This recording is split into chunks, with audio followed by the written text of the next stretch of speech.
Welcome everyone to YouTube channel formula machine.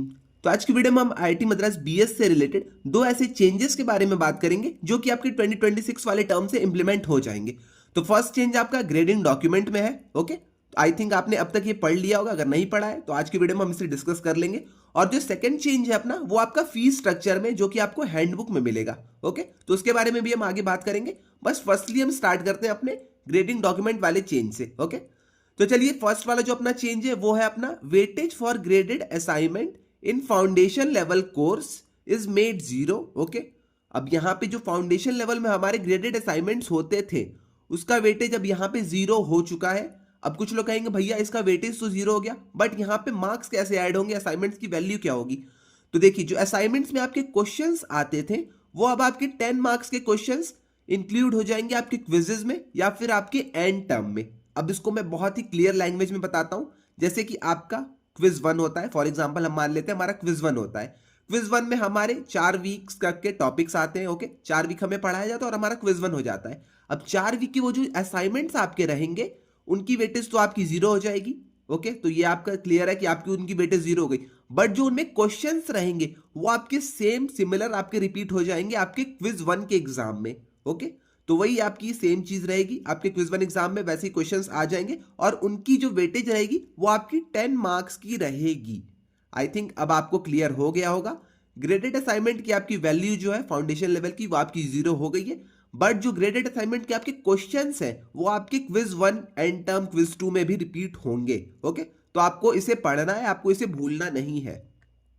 और हाँ, एक और चीज मैं यहाँ पे आपको बता दूं, ग्रेडेड असाइनमेंट की आपकी जो वेटेज है वो आपकी बस 0 हुई है, बट जो एलिजिबिलिटी आपकी एंड टर्म की रहती है ग्रेडेड असाइनमेंट कंप्लीट करने की, वो आपका कहीं भी कम नहीं हुआ है। ओके, तो ये भी आप ध्यान दे लीजिएगा एक बार।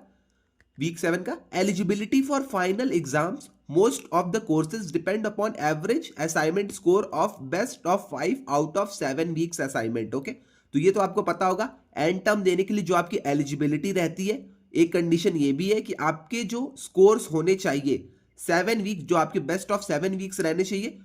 सॉरी, जो आपके 7 वीक्स के असाइनमेंट्स आते हैं उनमें से आपका बेस्ट ऑफ 5 वीक वो उठाते हैं। ओके, तो ये आपकी एलिजिबिलिटी रहनी चाहिए और इनमें आपके 40 प्लस स्कोर भी होने चाहिए। ओके, तो आप असाइनमेंट को ऐसा मत सोचिएगा कि असाइनमेंट हम नहीं अब करेंगे तो चल जाएगा, ऐसा बिल्कुल नहीं है। अगर आप असाइनमेंट छोड़ देते हैं तो आप एंड टर्म के लिए यहाँ पे एलिजिबल ही नहीं होंगे। ओके, तो यहाँ पे वेटेज एलिजिबिलिटी इन दोनों का अलग अलग कनेक्शन है। वेटेज आपकी कम हो गई है, बट जो आपकी एलिजिबिलिटी है असाइनमेंट्स करने की, आपका फाइनल एग्जाम देने की, वो आपकी कहीं भी चेंज नहीं हुई है। ओके, वैसे ही अगर हम डिप्लोमा लेवल वाले स्टूडेंट्स की बात करते हैं तो weightage for graded assignment in diploma level course will be 5 marks.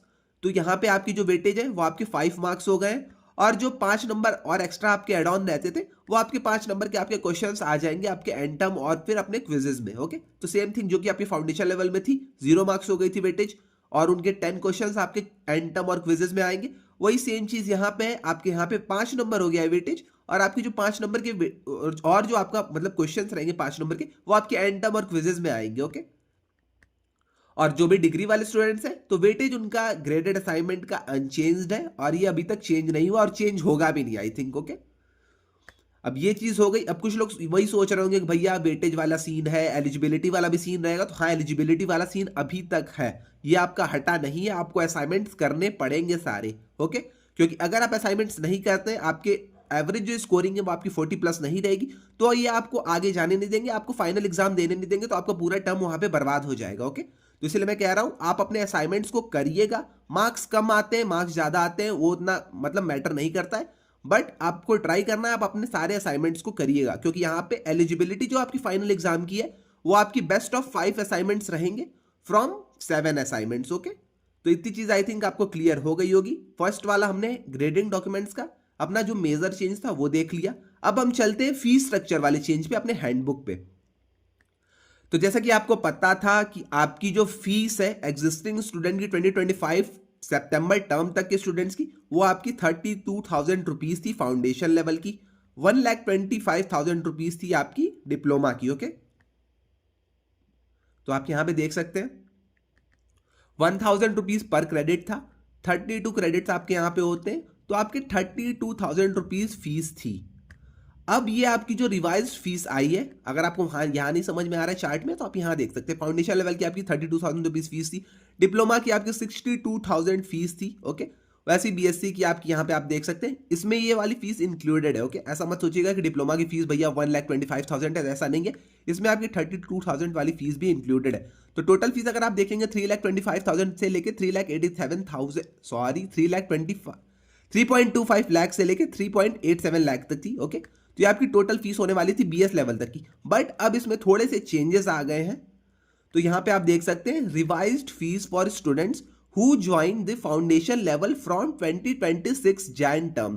तो जैन 2026 टर्म से जो भी स्टूडेंट्स यहां पे ज्वाइन कर रहे हैं उनके लिए जो फीस होने वाली है वो आपकी फाउंडेशन लेवल की 32 क्रेडिट्स की यहां पे आपकी 48,000 रुपीज हो जाएगी। अब यहाँ पे 1,500 के हिसाब से ये फीस ले रहे हैं एक क्रेडिट की, तो आपकी 48,000 रुपीज फीस हो जाएगी। पहले आपकी थी 32,000, अभी आपकी हो गई है चेंज होकर 48,000। ओके, वैसे ही 59 क्रेडिट्स आपके रहते हैं डिप्लोमा में, तो 1,25,000 थी, तो यहाँ पे 1,29,000 हो गई। ऐसे ही आपके मेजर थोड़े चेंजेस आए, आप यहाँ पे खुद से देख लीजिएगा। तो मेजरली फाउंडेशन वाले स्टूडेंट्स यहाँ पे ध्यान देंगे 32 क्रेडिट्स के लिए। अब आपको यहाँ पे जो फीस पे करनी पड़ेगी वो है आपकी 48,000 रुपीज। पहले ये आपकी फीस थी 32,000 रुपीज। ओके, तो इतनी चीज आई थिंक आपको क्लियर हो गई है। अब यहाँ पे हाँ देखिए, जैसे मैंने आपको बताया था 1,500 पर क्रेडिट आपकी अब यहाँ पे फीस लगने वाली है। अब कुछ लोग कहेंगे भैया ये कौन से टर्म के लिए, हम पहले से अगर हम डिप्लोमा में पहुंच चुके हैं तो क्या हमारी फीस चेंज होगी? तो ऐसा नहीं है। ये आपका जो रिवाइज फीस शेड्यूल है, who join the foundation level from Jain 2026 term से जो भी स्टूडेंट्स ज्वाइन कर रहे हैं उनके लिए आपकी फीस चेंज होने वाली है। ओके, तो इतनी चीज आई थिंक आपको क्लियर हो गई होगी। और तो यहाँ पे कुछ नहीं है, फी वेवियर वाला अपना सेम सीन है। एसबीआई लोन के ऊपर मैंने वीडियो बना रखी है, आपने अगर नहीं देखी है तो उसे भी आप देख लीजिएगा। और ये सारी चीज़ें मैंने एक्सप्लेन कर रखी हैं हर जगह। और हाँ, एक और चीज़ मैं भूल रहा था, एक मिनट मैं आपको फिर से वो वाली चीज़ शो कर देता हूँ। तो जैसे कि मैंने यहाँ पे आपको ग्रेडिंग डॉक्यूमेंट वाला बताया था, थोड़ा सा अगर आप अगर भूल गए तो आप स्किप करके पीछे आ जाइएगा और यहाँ पे एक बार फिर से आ जाइएगा। ओके, तो वेटेज जो आपके थे, मैंने आपको बताया था कि एलिजिबिलिटी जो है आपकी फाइनल एग्जाम की वो चेंज नहीं हुई है। आपको 5 असाइनमेंट्स के स्कोर 40 प्लस रखने होंगे आउट ऑफ 7 वीक के असाइनमेंट। अब मैं आपको एक बार क्लियर भी कर देता हूं यही चीज, क्योंकि देखिए अब कुछ लोग कहेंगे भैया यहाँ पे वेटेज कहाँ गया।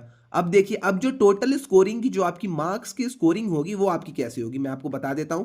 तो टोटल आपकी जो मार्किंग होगी, आपने क्विज 1 दे दिया, आपने क्विज 2 दे दिया, आपने एंड टर्म दे दिया।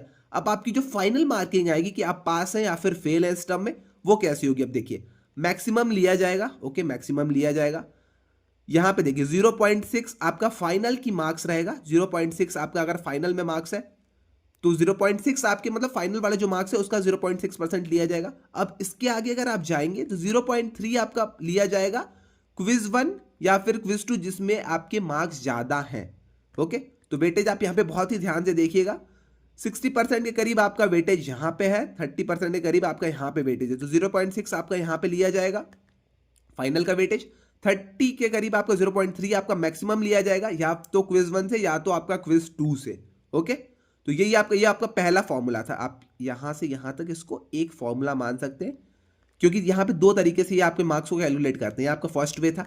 अब सेकंड वे की अगर हम यहां पे बात करते हैं तो 0.45 आपका फाइनल का वेटेज रहेगा, 0.25 आपका क्विज 1 का वेटेज रहेगा, और 0.3 आपका यहाँ पे क्विज 1 का वेटेज रहेगा, और यहाँ पे 0.2 आपका क्विज 2 का वेटेज रहेगा। अब कुछ लोग कहेंगे भैया हमारा कौन से मार्क्स से कैलकुलेट होगा फॉर्मूला, मतलब मार्क्स जो हमारे हैं वो कैसे हमारे कैलकुलेट होंगे, किस फॉर्मूला के बेसिस पे कैलकुलेट होंगे?